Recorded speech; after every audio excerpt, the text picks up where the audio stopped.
We recommend tracking the fullness of the auto-empty dustbin by checking the dustbin window.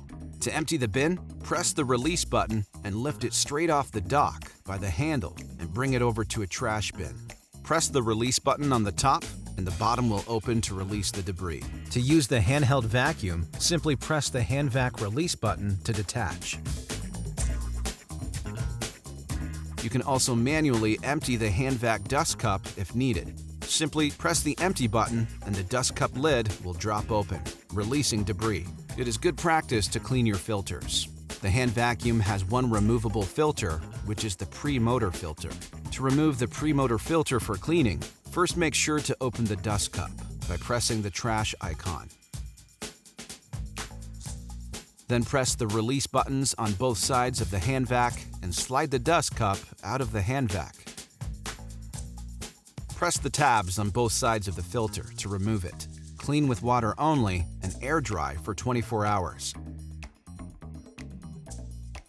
To reinstall, put the filter back in place and then slide the dust cup back into the hand vac. To access the filter in the auto empty dock, remove the filter door. Press the button at the bottom of the door, then tilt the door and lift off. Remove the filter from the dock. After the filter has been rinsed and dried, reinstall and place the door back onto the dock. To access the exhaust foam filter, remove the dustbin. Before removing, vacuum off any debris from the surface of the filter. Lift the exhaust foam filter out of the dock, then rinse with water only. Do not use soap. Allow the filter to air dry completely before reinstalling.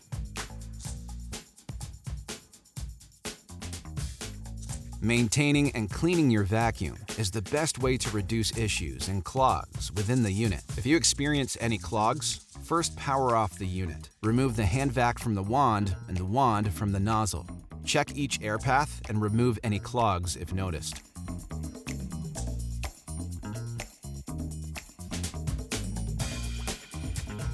Looking for more cleaning tips? Visit us at sharkclean.com.